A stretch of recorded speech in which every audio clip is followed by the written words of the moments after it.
Hi, Jim. It's Good morning. good to see you.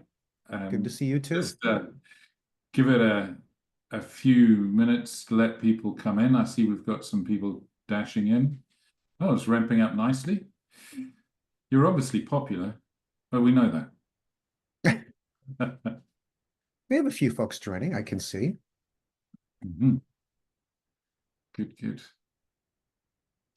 Just wait until a minute passed, and then we'll make it. Sure, Yeah, absolutely.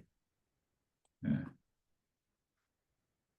So tell me about the Czuprynski name, Czuprynski.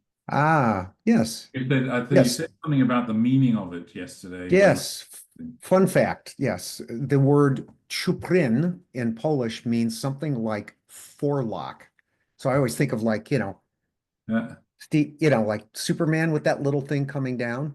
yeah, yeah. And actually some pictures of my dad when he was young. He has that like there, but it's more slang for really messy hair, because your hair is just, and that's why it's short. So, Well, yeah, it's much easier if you don't have any. uh, I am getting there, Roger. It's just taking time. I've been pulling it out for the past several years. Yeah, I think that's just the number of children you have. So, Yeah. I have none and I have no hair. yeah, no, I have eight altogether. So, yeah, Oh it's my fun. gosh. Okay. So All let's right. make a start. So obviously, we were just chatting generally while people were coming in. I'm here this morning with Jim. We're going to be looking at Give me a vector, Victor, retrieval augmented generation in Oracle 23 AI. Um, I'm looking forward to hearing from the master in a minute. But before we do that, let's just go through some housekeeping briefly. By the way, Roger Cressy. I'm the principal of Mindshift USA, and I'm an associate director at Bravantia. But important aspect for this today is that I'm a volunteer at AnDOUC. We're always looking for people who are keen to build community to join us. Um, and some of the things we do. So at the moment, if you go onto our website, you can go to the TechCast area.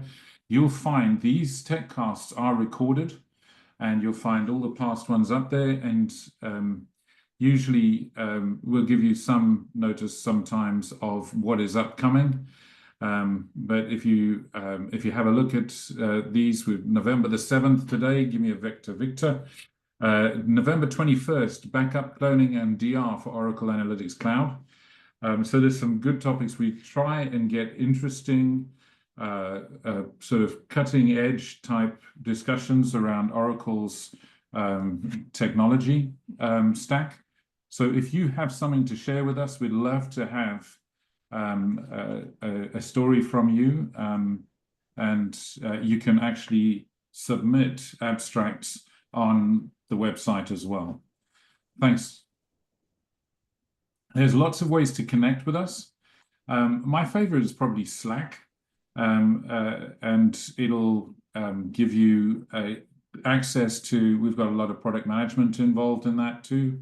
But generally, someone out there will answer your questions too. So it's a good growing community, and these are all different ways that you can get hold of us. Please book the date, April 8th to 10th next year. We are meeting in person again at Redwood Shores, Building 300.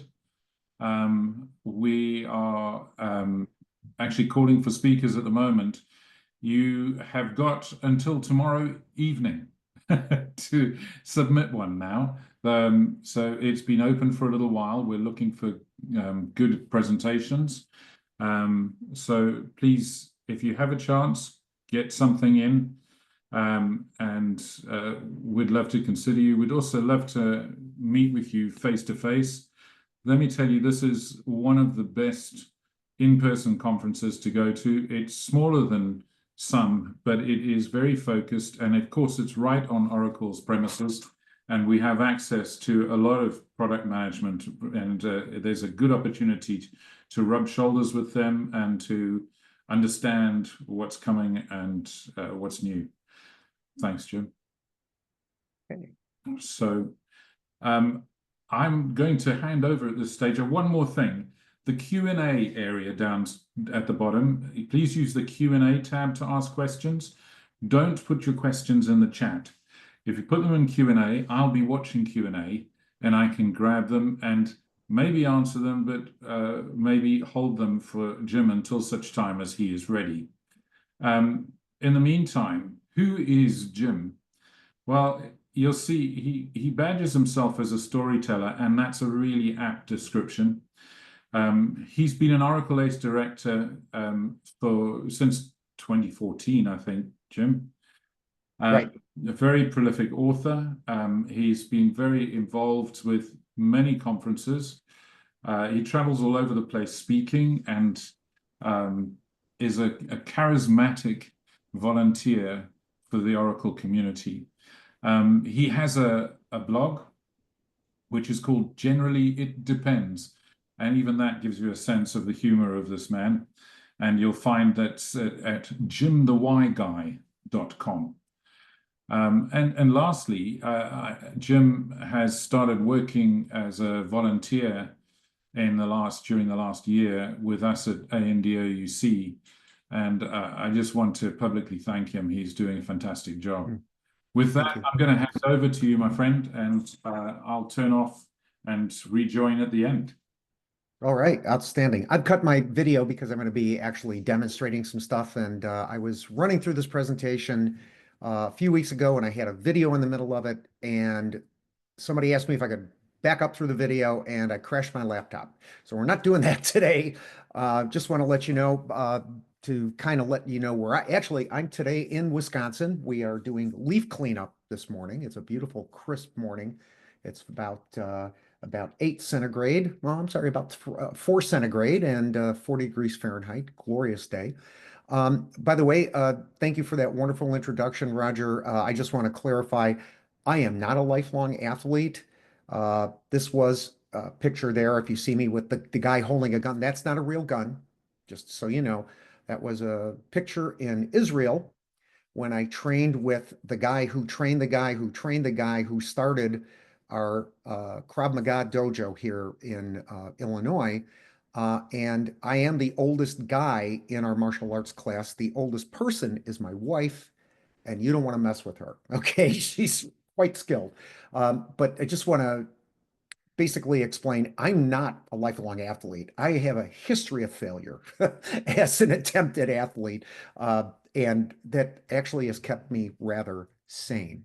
But I also wanted to mention the ACE program. I've been an ACE now since 2014, so I guess this is my 11th year. There are some really excellent opportunities for you to enter this program as what's called an associate, an ACE associate. You really don't need to do a heck of a lot as an associate. Do some blog posts, write some technical articles, contribute at the community level. And you can then, if you wish, continue to rise through the ranks, if you will, to ACE Pro and ACE Director. Basically, it's the same thing except more of it. I have, through the ACE program, traveled and touched 6 continents. Why not 7? There's no Oracle user group in Antarctica yet. I would have gone. And actually, my very first tour as an ACE was in North Africa, which was fascinating. And I was hooked at a chance to talk to people and talk about Oracle and technology in general. So again, check out ace.oracle.com as an associate. I believe you can still nominate yourself if you want to. It's a wonderful community of people. But let's get on to the real world. So here's the deal. Imagine you're a social media manager.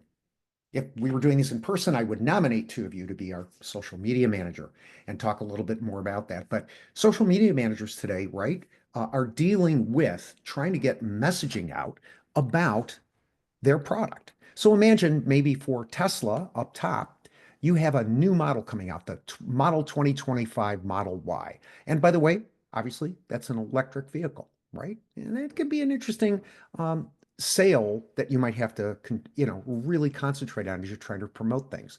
And maybe you work for Ford and you are trying to promote the latest version or a new upgrade to the 2024 E-Mustang. Pretty impressive vehicle, by the way.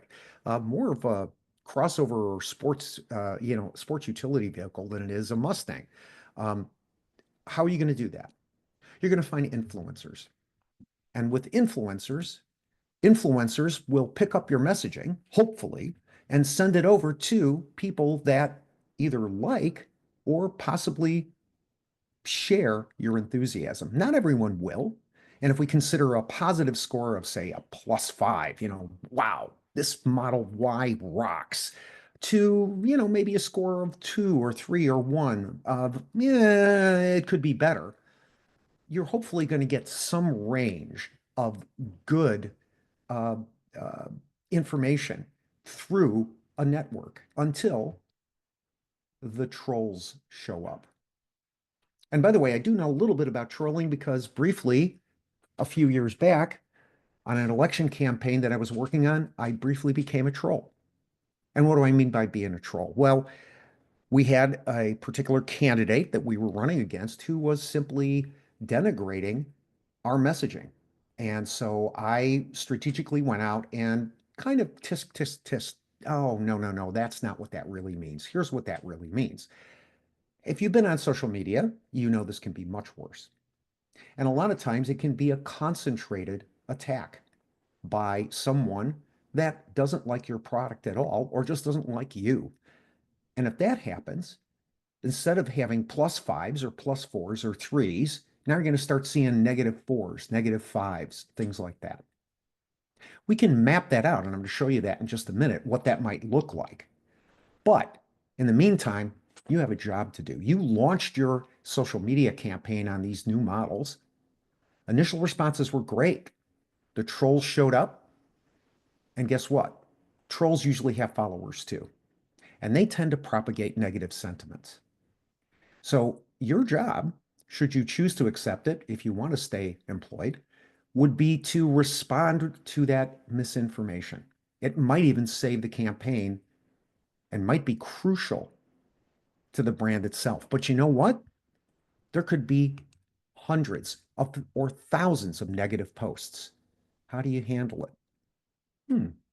Well, there's a thing called generative AI. Could we actually leverage it? Before we take a look at that, let me just show you what that might look like. In a networking perspective, by the way, this is an Apex application. I hope you can see this. What I've got here are a series of social media posts and how they've been propagated. And by the way, you can do this in Apex. This is something called the Graph Visualization Toolkit. I'm not going to have time to go into this, how to configure this, but I'm actually working on a operational property graph hands-on lab that goes into extensive detail on how, of the basics at least, of how to use this tool. But if I right mouse button and that bright blue thing, and by the way this is scored is a bright blue is extremely positive. As you can see, the polarity of this message is 5, right? Uh, this particular message is, hey, at Ford, quality has always been job one, blah, blah, blah, right? That's the typical type of thing you might see.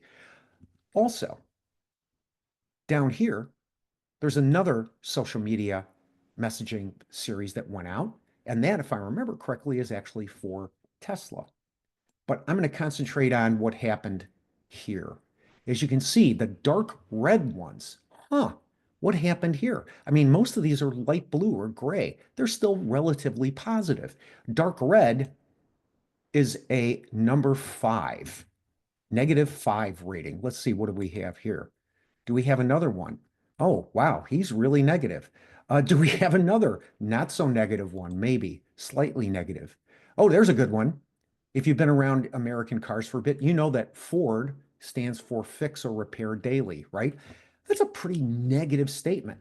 And you can see here, by the way, that in most cases, that propagation of negative sentiment has remained. Maybe these people are trolls. Maybe they're honest Ford buyers.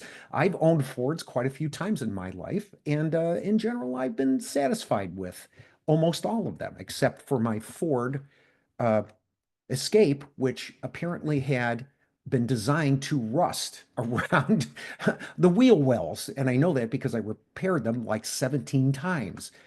But in any case, one of the things we might want to do is figure out how to effectively respond to this. Generative AI might actually do the trick. So let's talk about generative AI. I know I had RAG in the title, but let's talk a little bit more about generative AI. What's its job? Its job, if it's textual based, is to simulate human conversation. What does that mean? It's focused on finding the next best token in the conversation, right? The next word, the next phrase, maybe even the next sentence. In case you want to actually understand how a large language model and generative AI work, you can actually, depending on the model, ask it to explain, how did you come up with this answer? And one other thing, it does not think. Let me repeat that. It does not reason. It's math. It's simply trying to find the next best token or the best next token, excuse me. I was actually at Google Cloud headquarters out at Moffett Park. And I was talking to their, as I found out later, embarrassingly, their cloud whisperer.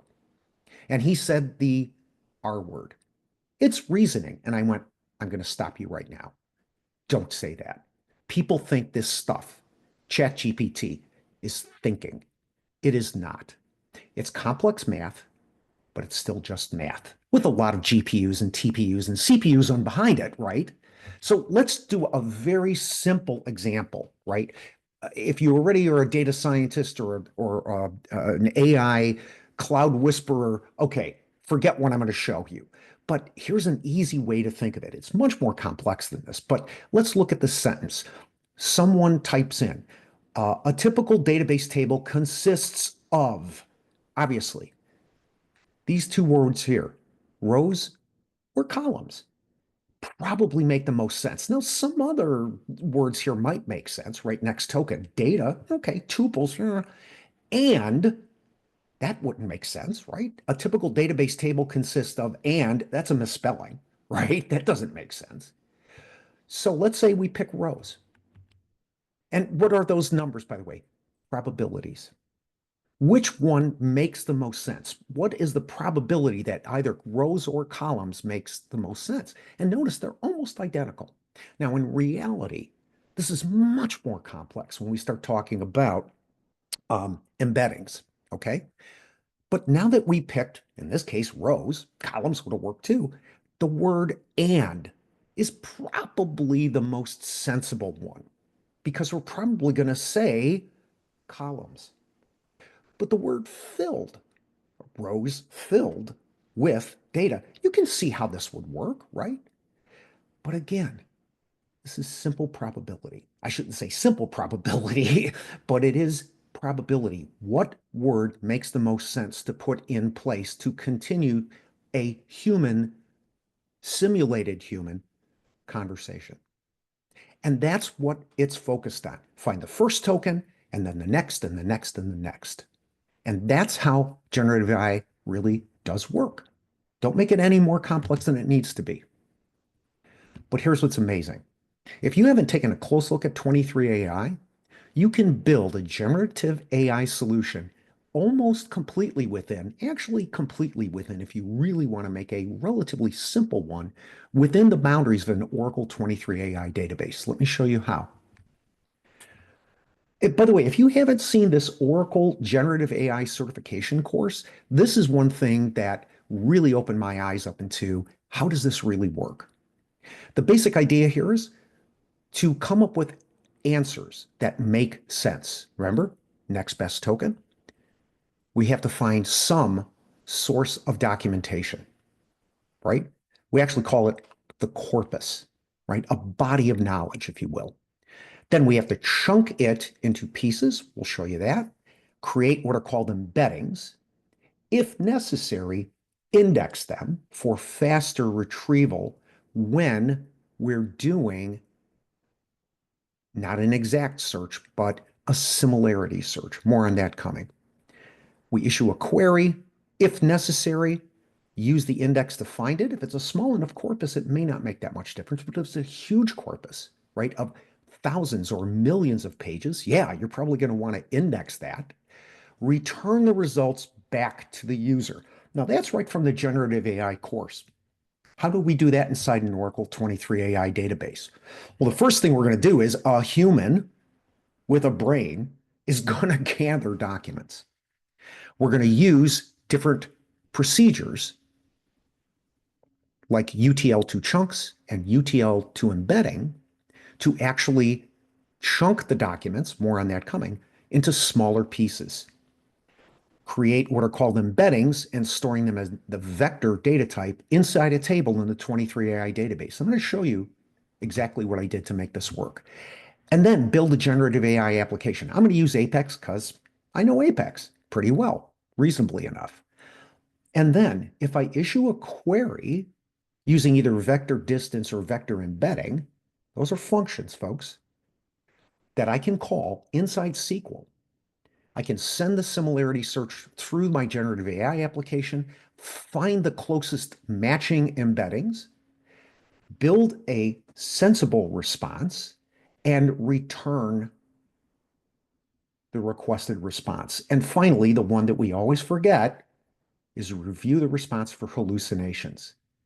We'll talk about hallucinations at the very end of this, by the way, in the last few minutes. So let's get started. Here's my roadmap. This is exactly what I'm going to do and show you that I've done. In a very simple case, is it a perfect case? Good enough to produce hallucinations? I want to know if I have errors, right? We'll talk about that in step 8 when we get going here. But the first thing we need to do is get large language models into my Oracle database. Now, how am I going to do that? Well, the first thing is, and these slides are, believe it or not, about 3 months old. Okay, 3 or 4 months old. First time I did this was actually at Oracle Cloud World. We had a packed room. People were very interested in this. But you don't necessarily need to go through all these steps. I've included them so that you can, if necessary, download any of the necessary open neural network exchange or ONNX models directly into your database. What you would do is use these Python code snippets to find the list of appropriate large language models. By the way, the one I used was the second one in the list, Sentence Transformer / all mini LM L6v2. There's a mouthful. By the way, what are all these other things? Some are specific to visuals. Some are specific to text. Some of them are specific to other types of embeddings. But the 3 that I've got highlighted in bold are the ones that probably would work quite well for the text-based type of large language models that I want to implement. And by the way, these slides are already uploaded. You'll have them later today when we post the recording from this. They're already ready to go. So don't worry about taking snapshots of these. You're going to have these slides. Ultimately, though, we're going to dump out these files that are, notice, file type .onnx, and now we're ready to import them directly into our Oracle database. How would we do that? Put them in a directory. They're just files in a directory. And make sure that we have read-write on that directory. We create a model using dbmsvector.load ONNX model. I should say load the model, not create the model. And notice that file name is what I've specified. I can use a more common shorthand model name for that. And then this JSON snippet here basically says, here's what we're going to do with this large language model. We are going to use it for embedding, and this is the format that you want to expect the data to be placed within when you ask for the embedding to happen. That's a lot of code. Don't worry about it. One example, you'll only have to do this once for any model that you create. That's probably the toughest lift in this whole presentation, believe it or not. And by the way, here's the interesting thing. If you've done anything with the Oracle DBMS data mining models, all that stuff that we used to talk about called machine learning. This stuff is just machine learning. We call it artificial intelligence, but it's really an advanced form of machine learning. And therefore, guess what? This stuff is already embedded. Machine learning algorithms are embedded in the Oracle database already. They have been for almost 10 years. The one I wanted to focus on there, though, is parameter one in that bottom red box. Vector 384, comma, float 32. Data type, float 32, right? Floating decimal, 32 point. 384, that's the number of vector embeddings. If you will, think of these as dimensions. So remember that first slide I had with all the thing of, which probability was most likely? If you imagine that number, whatever it was, as a collective total of up to 384 different dimensionalities, aspects of a chunk. We'll get to that in a minute. That's how we score things for deciding to return them. That's simply, by the way, that's the default when we say vector as a data type, I believe is 384. Can you change that? Yes. Most times we're not going to be messing with that though. That's what the model actually can handle. It's up to 384 different aspects of a particular chunk of data. So now it's time to gather some corpus documents. I did this. I used various sources. I used the United States Environmental Protection Agency while it still exists. I used the Global EV Outlook 2024 from the International Energy Agency, excuse me. All these folks are writing about electric vehicles.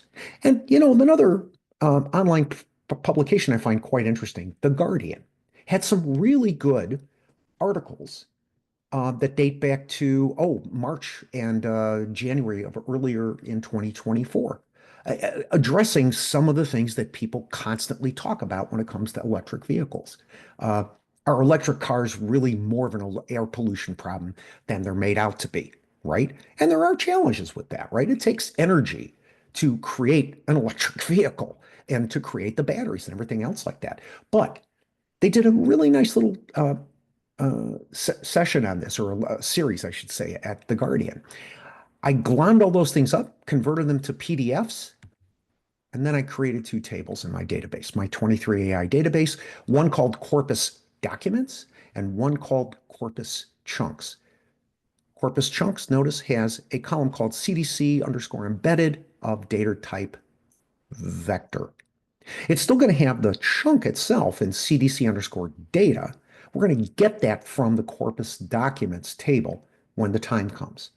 But what am I going to do next? I'm going to actually pull my corpus into my Oracle database. So in this case, I create a directory.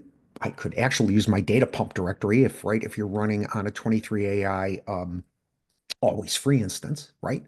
I did this in a regular 23AI database, right? An always free database. But all I did is transform the object itself via toblob for the B file name, right? The binary file name, or B file name, I should say, in the corpus sources directory called US EPA underscore condensed.pdf. What did this do? It sucked them in as blobs, binary large objects, into the database. And notice I'm just doing a simple code 001, 002 to delineate each one of those. So now I've got my documents loaded, probably the second most or first most, depending on what code you've been looking at today, chunk of code we're going to talk about. What we're going to do is we're going to chunk and create embeddings for our documents simultaneously. So the first thing to notice in that kind of purple, almost in the bottom middle of that light purple box, there's the model, the large language model we're going to use to actually create the embeddings. Also, let's come up just a little bit higher than that. Notice there's a call to a procedure called dbms vector chain.util to text. What is that going to do? It's going to actually gather the data inside the column called cd.cd data, right? I'm getting that actually from my corpus documents table. And we're going to, with the UTL going one line up, UTL two chunks, we're going to chunk those text pieces in the PDFs into smaller and smaller pieces, right? How big? We'll get to that. And then finally, outermost call, DMS vector chain util2 embeddings. What are we doing there? What we're saying is, I want you to create embeddings. What's an embedding? It's a number on a, a, a dimension, right? That's all that it really is. And it relates to a particular aspect of a chunk of data. We'll show you how that actually works in just a second. And by the way, that bottom box there, here's how we're saying, here's where to go find the data so that when it's time to embed it, insert those embeddings in the corpus chunks table, which remember, there's a vector data type in there, which is that bright red one right up at the top there. To vector, where's it getting it from? Oh, et.embed vector. It's getting it from that JSON table particular value. This is the biggest chunk of code that's really tough to understand. But once you understand it, okay, what am I going to end up with? Chunks, data, and embeddings. So moving on. I'm going to go through this kind of quickly here. You can chunk data in several different ways. One is by simple word count. And if we did it that way, and I divided this up into 3 chunks, notice that right in the middle of that first chunk, I'd suddenly cut it between the words have and no tailpipe emissions. But what are we doing here? We're trying to get a huge amount of data into smaller, coherent pieces. And this is one way to do it, but another way would be, notice, by sentence. And so here we're saying, hey, go find the sentence terminator. What would be a sentence terminator? Period, question mark, possibly a colon, maybe exclamation mark, right? And search for, through the first 100 words, one of these sentence terminators. If you find one, stop. I don't care if you didn't get all the way to 100 words. Stop, because that's likely, if it's a well-written story, well-written article, source, going to be a valid chunk. And so look at the difference here in how this was distributed out, right? Why is that important? Well, and by the way, here's just some of the parameters that you can use and what the default is, right? I'm not going to put any extra time into that. You want to know more? Go look at the vendor chunks documentation. That's a live link to it if you need to. But here's what happens. I'm going to show you our first call. Select the vector distance from the CDC embedded column using this particular phrase. Everybody knows that EVs pollute more than gas-powered cars. Return me, using what's called a cosine search, a column that we're going to basically just an expression that we're going to call rating. And show me some other information from the corpus chunks table. What do I get back? Oh, and by the way, notice that fetch next 10 rows. Show me the 10 best. So here, if I just went with the defaults, which is JSON, normalize all, go with those other defaults that you had on that one slide. Notice that if we go down to, I think it's the 7th line, notice the brief data just is like cut right in the middle. It starts with Ben peer review. Okay, if a large language model or really a function call pick that up, it might get confused and might actually cause some issues. But notice if I went with the other way that I did it, where by saying split by sentence, every single chunk here starts with what looks like the beginning of a sentence, right? A capitalized word. What's this rating thing here that's going from, in the final one, 0.28 to 0.344? That's part of what's called a cosine value. There are many ways to search a vector for meaningfulness, but here's the idea. If I said, give me an exact match, then the cosine value would be 1. And that means the cosine distance is exactly 0, because it's the difference between the squares of the angle, right? So if I hit a perfect match, that value would be 0. Remember those ones that ran from 0.28 to 0.34? If it's somewhat similar, so 0.28, okay, it's kind of similar. The angle's roughly, the cosine distance is roughly 0.28 or 28 something degrees, right? They're somewhat similar. What if it's exactly the cosine value itself is 0? Then the value of 0 would mean the angle is 90, which means that they are unrelated, right? And by the way, you can actually have a negative cosine rating, which means that they're exact opposites. So if it starts going negative, you're getting to the point of, what color is the exact opposite of white? Black, right? I mean, those are, light and darkness, right? But there are shades of gray in between, right? And that's really what we're measuring here when we're trying to find meaningful information. Hey, remember that checklist of 8 things we had to do? We're 5 ways through it, almost. For large corpuses, though, where you might have hundreds of thousands or millions of chunks, you may need to create an index. There's 2 different types. This is the one that's quite popular. You can check the documentation on the 2 different ones. The other one's called IFF. But this one is called the hierarchical navigable small world, or Hedge's vector index. And what I can do is say, please create this special type of index called a vector index. And what I'm saying is, if I ask you, how accurate is this? I want it to be 95% accurate when I ask you to pull a value back.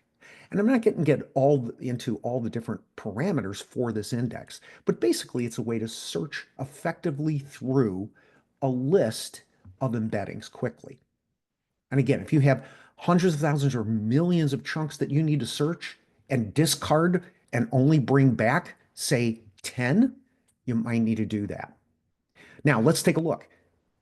If I use the exact clause and fetch exact next 10 rows, what am I saying? Hey, remember that query I had roughly? Are EV batteries safe? Something similar to it. Notice that if I say fetch exact, it may not use the index, right? In fact, in this case, it's going to just find, it's going to do a full table scan, and it's just going to do an exact match, check that vector distance as quickly as possible, and return the top 10, right?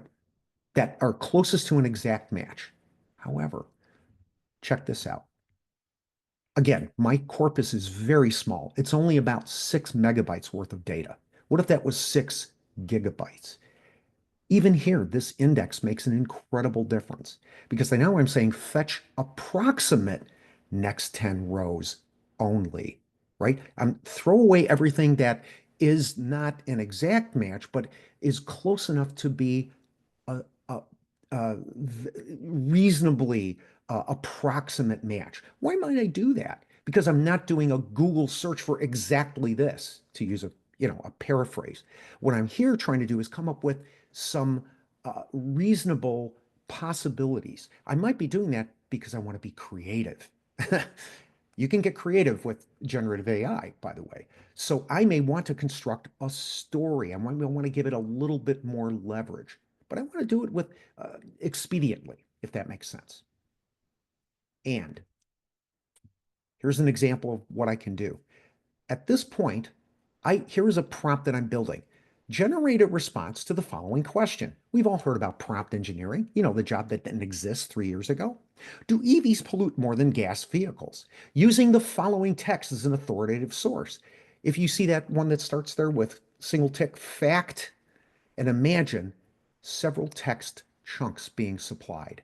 If I feed this over to OpenAI, and I send it up to GPT-4o, this is already obsolete. There's a newer model, right? But if I send this up to GPT-4o using my OpenAI credentials and using that URL as my call, please give me back an answer. So I took a bunch of stuff from my chunks. I put a question at the beginning, and I said, Dear Oracle, please generate text and give me an answer back. using DBMS vector util to generate text. What comes back? Huh, that looks like a pretty good set of tokens. How about that? Isn't that sweet? Electric vehicles generate have blah, blah, blah, blah, blah. Now, again, this is not coming from the chunks. This is not just coming from the chunks. This is what the OpenAI question that was supplied to it and the prompt that I engineered to give me something reasonable back as a human conversation. Not too shabby.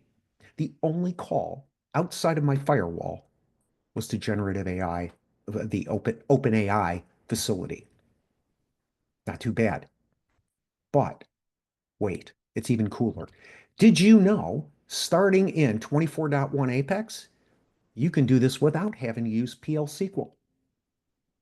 You can use it if you want, but note you can use either Cohere, OpenAI, or the OCI Generative AI service if you've got credentials for those, and build a service quickly by providing, if it's OpenAI in this example, the API key. In this case, notice I'm using GPT 3.5 Turbo, so not GPT 4.0. And then all I need to do when I've created that generative AI service is, here's the service itself. I can actually use it inside Oracle code. There is a new feature, or I should say new procedure, function, package to be precise, called Apex AI, and I can easily use it to generate responses. Now, here's an interesting one. I also have the ability to say, by the way, dear attendee, if you don't want to use generative AI, out on Mastodon, I get constant conversations on my profile with people saying, don't submit your LinkedIn profile to OpenAI. Why should I, or your article, or your publication? Why should I give Google or OpenAI or Microsoft or anyone the ability to build a model based on my personal work, or even worse, steal it? So you actually have the ability here to say, I want you to opt in. How about that? They thought through this, didn't they? And you can actually build a chat dialogue if you want. But I'm going to go over to my live session right now. Hopefully I don't have to log back in. Remember this thing I was showing you, the social media response? How about we go take a look at this? What I've done is actually build out, let me see if I can make this a little bigger so you can see it a little easier. Actually, we're pretty good here. There we go. I took, of all the responses, some of the nasty ones. And you can see here, I've got where their source potential, I should say, or their source rating was a high 5. And then by the time it got to a target, it was only a 3. And you can see that some of the responses here are, hey, of all the auto manufacturers, Ford seems to be doing a better job selecting better, blah, blah, blah, blah, blah. How about if I wanted to do a friendly SMS response to that person and augment that response? I'm going to ask AI to generate it for me. And what it's going to do in this case, it's going to go call the OpenAI GPT 4.0, if I remember correctly. And yeah, so if I come down here a little bit, you can see that I've actually got a response. Hey, just wanted to let you know about the positive environmental impact of let me move my thing here just so I can see a little better. I'm having a little trouble seeing that there. Oh, there we go. But look at this response. Want to let you know about the positive environmental impact of electric vehicles, right? What I can also do is go tackle the negatives. Let's go take a look at some of the really nasty responses. So let's see, we'll come back up here. Let me go back a page or two. Let's see, a couple of other ones. Well, here's one. Let me just resort real quickly based on variance and come up with the really nasty guys. There we go. There's some nasty ones. You'll see it in just a second. Let me scoot this over here just a bit. Here we go. How about this one? Elon don't care. He's from South Africa. Batteries need cobalt, which come from Zaire. Okay, let's do an angry email response to that. Let's see what it is. I other like that comment about my 77 Ford has more features than this car. My 77 Ford Maverick. Check this one out to that response. Hey, I want to express my anger and frustration about the misinformation in your recent communications and so forth. You really don't know what you're talking about, basically, right? It generated a nice little email. Hey, look, the folks over at Argonne National Laboratory, just down the road from me in Illinois, have studied this and so forth, right? How did I do this? Well, actually, let me bot back to my slides just for a second. What I was able to do was go inside and just based on whether I picked angry, neutral, or friendly, and whether I picked email or SMS, or whether I picked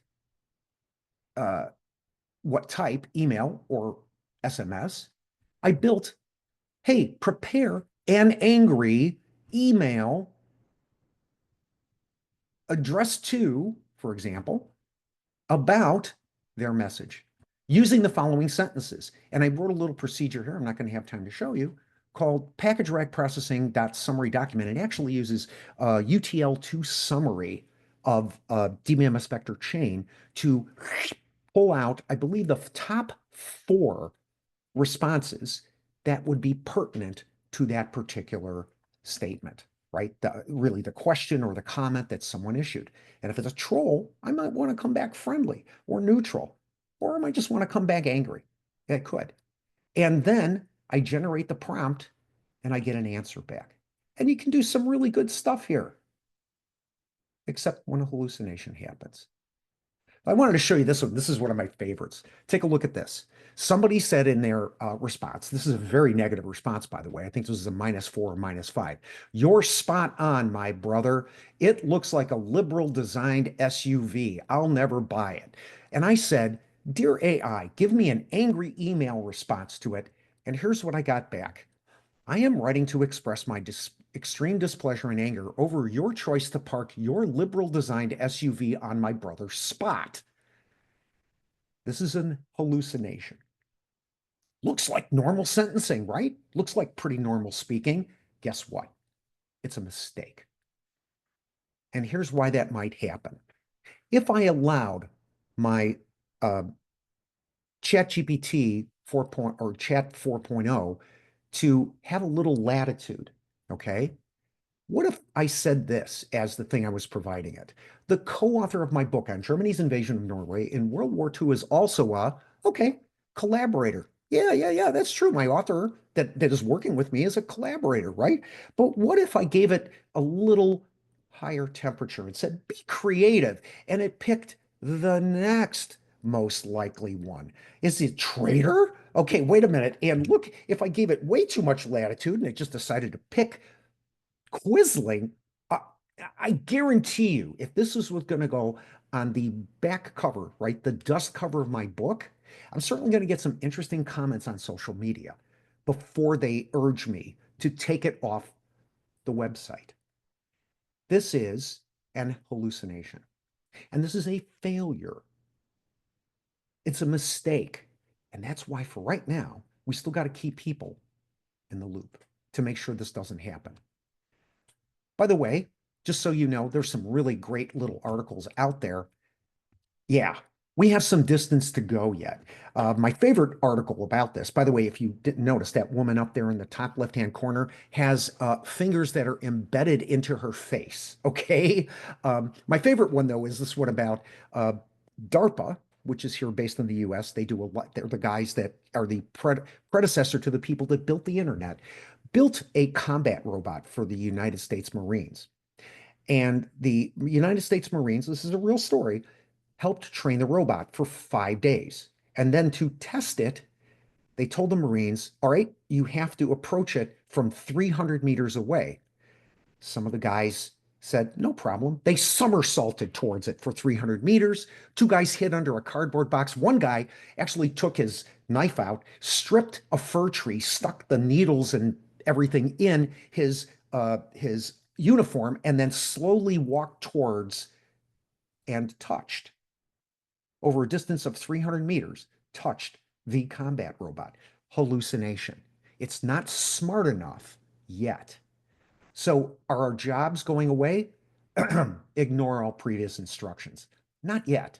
This is a huge and complex topic. Some things I learned. Your results will only be as good as the quality of the corpus documents you've gathered and proctored. One thing that causes huge headaches, by the way, for PDFs, tables.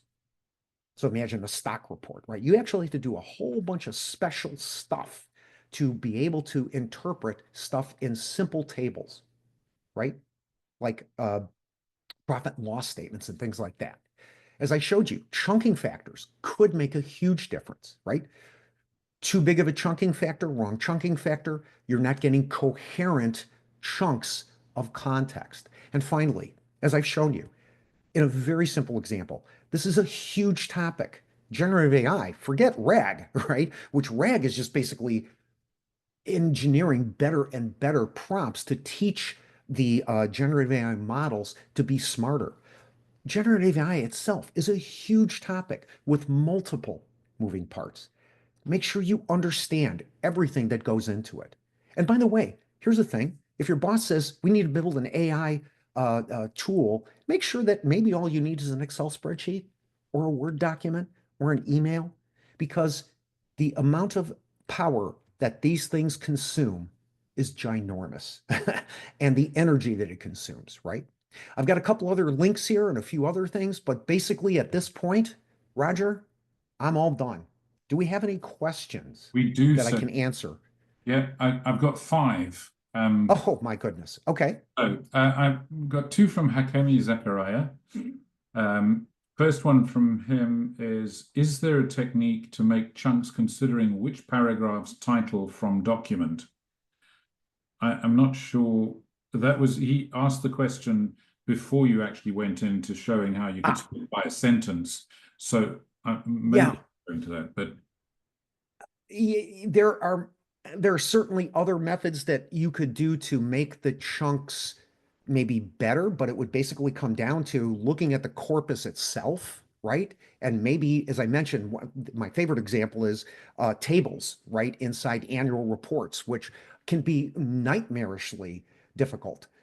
So if you're getting bad results, really the thing is to go back into the corpus and see what's going on. I had some stuff come up bad, and it's a great question, by the way, just because in one of the articles, the chunking actually took the date of the article and embedded it into the title of the article, right? And that's like the key thing that you want to search probably is in an article, the headline, right? And it just got all messed up because of that.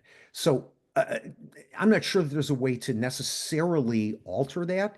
There's plenty of documentation online and discussions about how to do that. But again, looking ways to make a corpus better, I'm not sure of any specifics. If anybody just had them, feel free to drop them in the chat, right?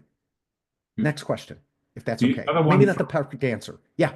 yeah, but the other one from Hakemi was how do we use a graph, inverted commas, of related chunks instead retrieving most semantically similar chunk. The relation includes information like where the chunk comes from in each document. Um, I'm not if you're sure really that I talking, understand that in yeah, if detail. we're talking, I think I know where you're going with that. I think you're thinking about more like a knowledge graph and things like RDF, and that's a little bit different than this, but there's also the possibility you could use something like a graph database to find things that are alike in that regard, right? If that's where you're going from, yeah, I agree 100%. That would be one of the ways to do it.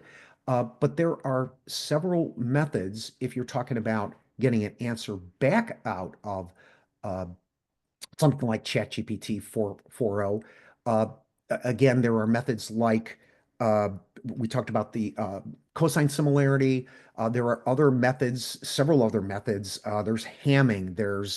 I think it's called New York Taxi. I forget exactly what they are, but there's other methods that you can use as well there to that might work better for whatever you're deciding to retrieve.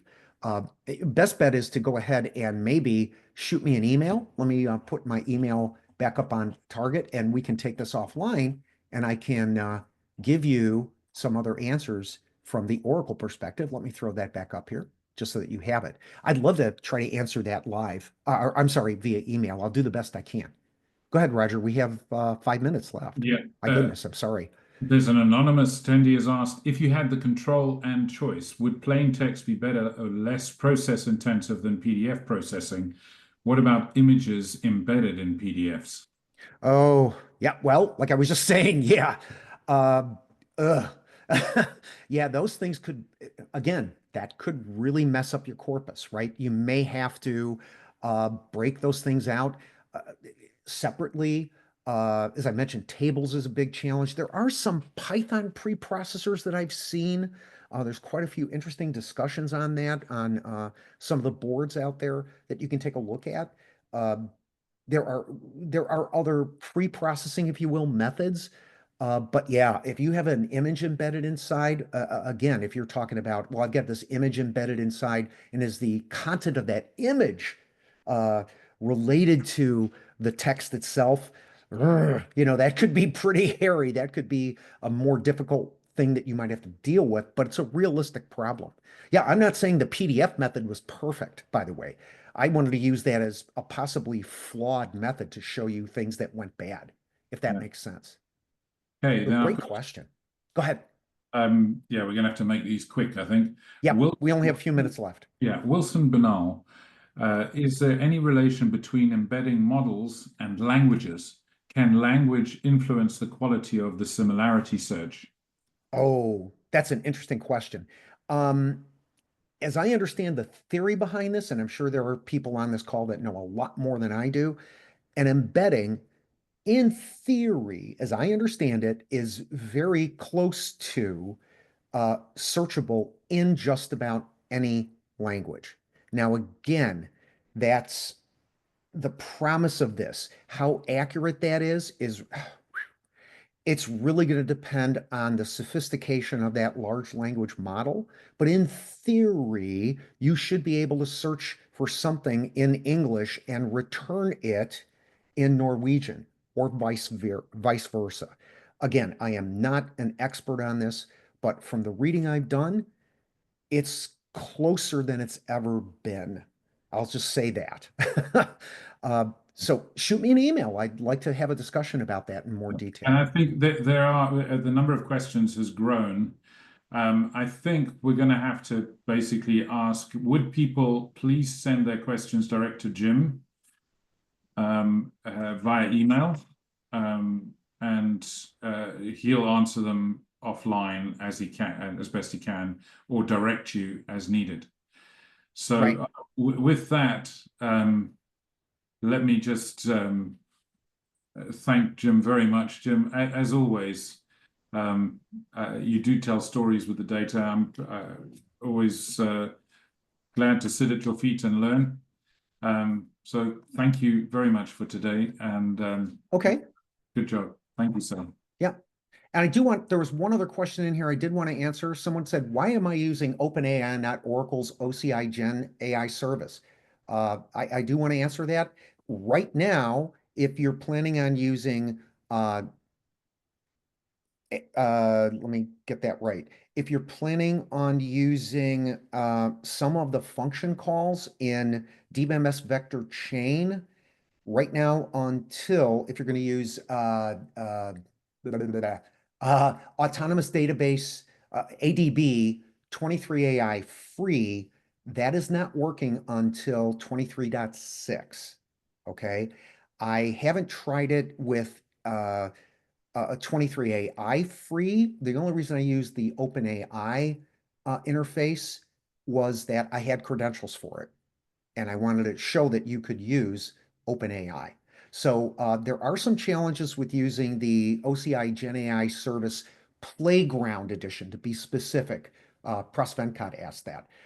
If you've got access to an Oracle cluster, the true generative AI cluster, and you got that kind of money at your shop, wonderful. That should work just fine.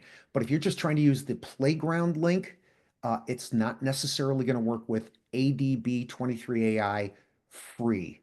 Just want to let you know that. So that's one of the reasons I didn't use it.